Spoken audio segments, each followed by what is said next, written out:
Hi there, welcome back to my YouTube channel Bad Book Thief. Asha here. In today's video, we are going to talk about the top 5 Gothic horror novels that every book lover must read. It's October, it's the Halloween month. I've been reading horror books this month, and I know that most of you are also probably looking for the best horror novels to read.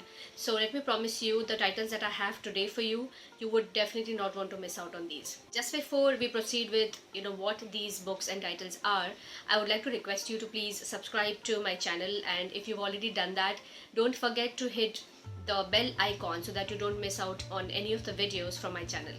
Let's quickly take a look at what these titles are. The first book that we have on the list is Wuthering Heights by Emily Bronte. Most of us have already read it, but for those of you guys who have not read it, and if you're thinking whether you should pick this book up, let me tell you that this is a brilliant story, and at least for the writing, everybody must definitely read it. It follows the story of Catherine Earnshaw and Heathcliff. Catherine Earnshaw and her brother Hindley are raised together, and so is Heathcliff, who is the adopted child of Mr. Earnshaw. They grew up together, and Catherine and Heathcliff end up falling in love with each other. But as fate has it for them, Catherine and Heathcliff cannot be together. And disappointed as Heathcliff is, he leaves Wuthering Heights and he goes on to become something. Years later, when he returns to Wuthering Heights, he realizes that Catherine has married the neighbor's son, and she died in childbirth. He is heartbroken, and although he always wanted to share his life with Catherine, that kind of doesn't happen. So it's quite heartbreaking the way the whole scene is narrated and depicted there. And finally he ends up marrying Isabella, and they have a son together, Hilton, who he forces to get married to Catherine's daughter Catherine. And the whole story kind of continues that way. It's basically quite dark, it's disturbing, moving, but I think what's commendable here is the writing, also the fact that love just doesn't always work out between people, and when it doesn't, the kind of impact it has on people.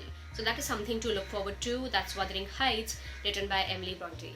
The next book that we have on the list is Rebecca by Daphne du Maurier. Again, one of the books all of us have heard of. It's been adapted into several movies and plays and whatnot. And Rebecca follows the story of the unnamed narrator that we have, who is a young woman who's married, recently widowed Maxim de Winter, and she comes with her husband to Mandalay, and it's about her life and living it under the haunt of Rebecca, who is the dead first wife of Maxim de Winter. Mandalay is basically the haunt of Rebecca, and our unnamed narrator protagonist has to live, fight, and thrive the haunt of this dead woman, while also going through a very personal struggle of finding her own identity with her husband, with the servants, the cook, and basically her own identity at Mandalay. So this is a very moving yet brilliant account of a young woman who is haunted by her husband's dead wife, and somehow she has to find a way to find peace and start a life of her own with her new husband. So that's Rebecca, Phillip. The third book that we have on the list is We Have Always Lived in the Castle by Shirley Jackson. This is one of the classics when it comes to Gothic horror stories. It follows the stories of two sisters, Constance and Mary Kate Blackwood. They live with their uncle Julian. These three live as outcasts, from the village, because 6 years earlier there was a murder in the Blackwood family, where all of the 6 members of the Blackwood family were said to have poisoned by arsenic during dinner. Constance was acquitted. Now all of the family is dead except for Constance and Mary Cat, the younger one, and Uncle Julian. Only Constance has some connect with the village when she goes out for her regular chores, for buying vegetables, groceries, and stuff. And they are thus living their life in seclusion until one day when cousin Charles arrives to live with them. Cousin Charles has his own motives to come and visit the Blackwoods, and very soon we'll realize why. But Constance is kind of happy to have another company other than her own sister, but Mary Cat does not like it. She is harassing Charles in her own ways, and she's known to dabble hands at dark magic and things like that. So one evening, when she throws all of Charles's stuff along with his lit pipe in the trash, the whole of Charles's room catches fire. Basically, the whole of the castle catches fire. It's burning down.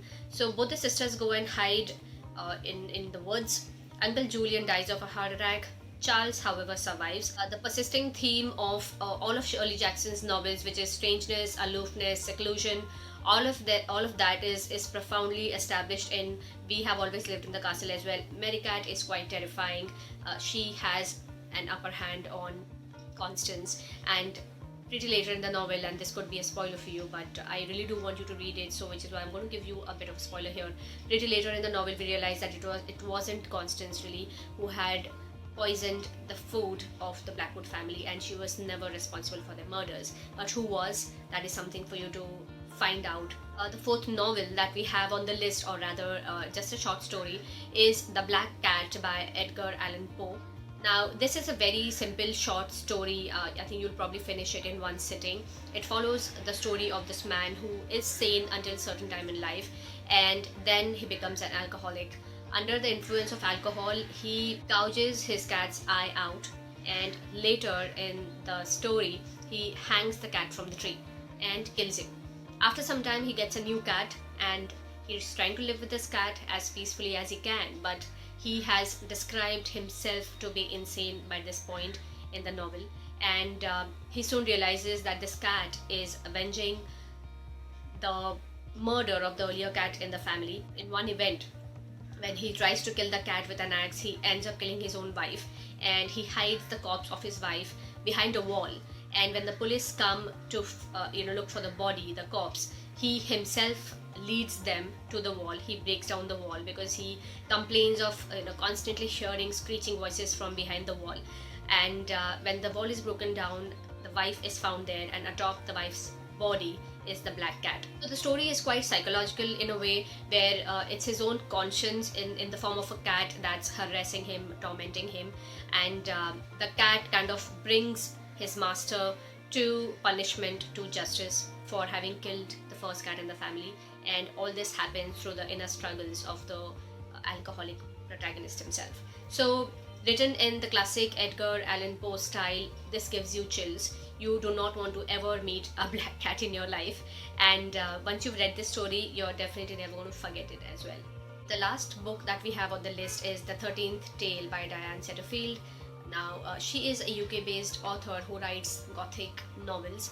Her book, The 13th Tale, is one of the brilliant books to read in this list.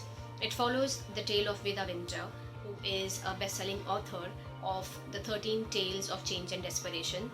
And reporters and journalists have been chasing her for years to have an account of her own story, her life, which is a very big secret for the fraternity, for the community, but Veda Winter has always denied this. But she decides to have her story accounted and written down by Margaret Lee, who is a bookish amateur biographer. So she sends her an offer.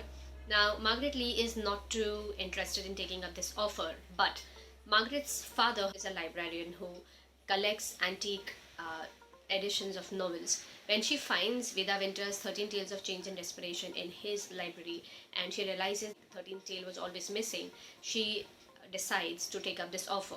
Now, she has to go and stay on Veda Winter's estate in the country. When Veda Winter starts to unfurl her own story, is when she realizes that this is the core of all of these 12 stories, and it's the big secret of Veda Winter's life. She might not be Veda Winter as the world knows her, and what follows is the biggest, darkest secret Margaret Lee could ever ask for. And what's also going to come up to the surface are several other stories, secrets, doubts, regrets, and tales of love and loss and longing, family longings basically, from both the sides. That's Veda Winter and Margaret Lee.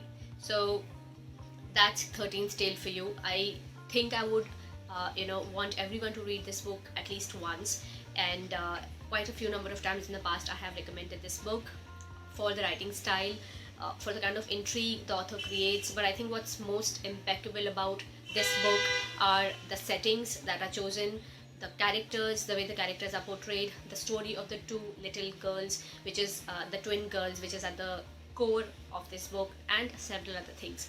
So give it a try. I'm sure that you're going to love it too. With this, I'm going to end this video here. I want you to tell me in the comments below if you've read any of these titles, whether you love them, you did not like them, anything at all.